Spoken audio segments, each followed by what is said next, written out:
The medium is the message, and events, they're a really nice medium. No matter what your message is, delivering it to your audience through the medium of an in-person event tells your audience you care. It says, hey you, audience, you're important to us. And sure, an event can take way more time and effort than, say, a blog post, but they're chock full of great content. I still don't know what a chock is. Really, an event is a complex sum of content.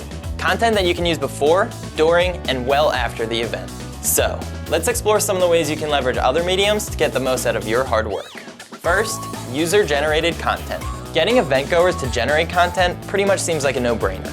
Everyone hopes the people at their event enjoy the experience enough to tweet what's going on, check in on Facebook, and post photos to the gram. User-generated content is great because you're getting your attendees to help you spread the good word. Sadly, you can't just put your feet up and expect this strategy to work with no effort.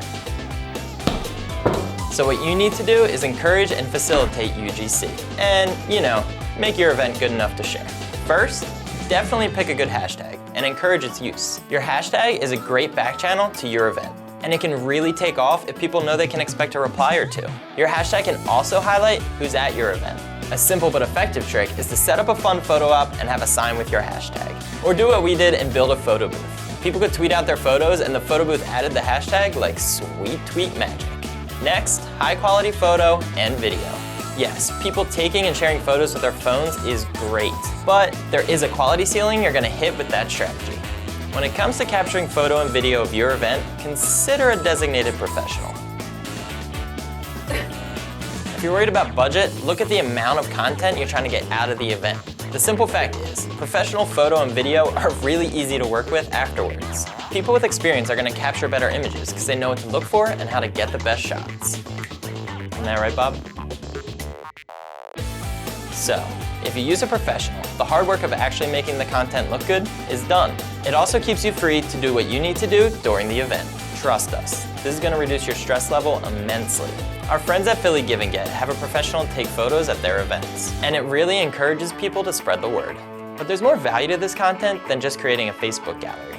Look at the big content picture here. I've made a ton of event recaps for events we've been a part of. But what's probably been more valuable to us is the content library we've been able to build with all that raw photo and video. When we write a blog post, or our CEO is working on a keynote presentation, or our designer needs a new background for the About Us page, we already have a fat stack of content for them to choose from. I love women laughing alone with salad as much as the next guy, but having images and footage of actual people at our company doing actual things makes our brand feel much more relatable and human than if we just portrayed ourselves with stock photos. Isn't that right, stock photo Bob? Okay, so good photos are good. You get it. Rant over. If your event is less people partying and more people learning, the content at your event is even more valuable. If you're paying a lot of money for a great speaker, why not capture their entire presentation? Here are some ways to stretch a one-time event into months worth of content.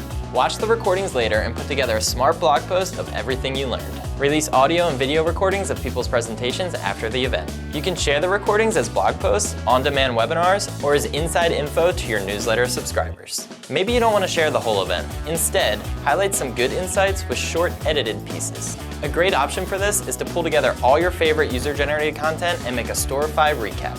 If the task of recording seems like too much, just ask for the slides and create a slide share. Here's an incredibly simple solution. Take a picture at your event with your phone, then use an app to add a relevant quote to it right then and there. Boom! Instantly shareable graphic. This is your chance to show everyone that didn't go to your event what they missed. But more importantly is the chance to fill out your content calendar. And all with content from one event.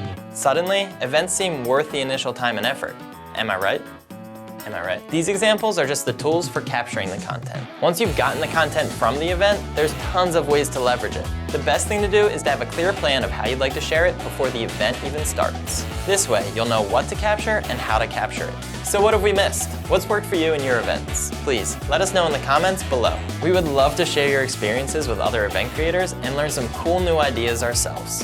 Boom, done. Bless you. Bless you. Bless you.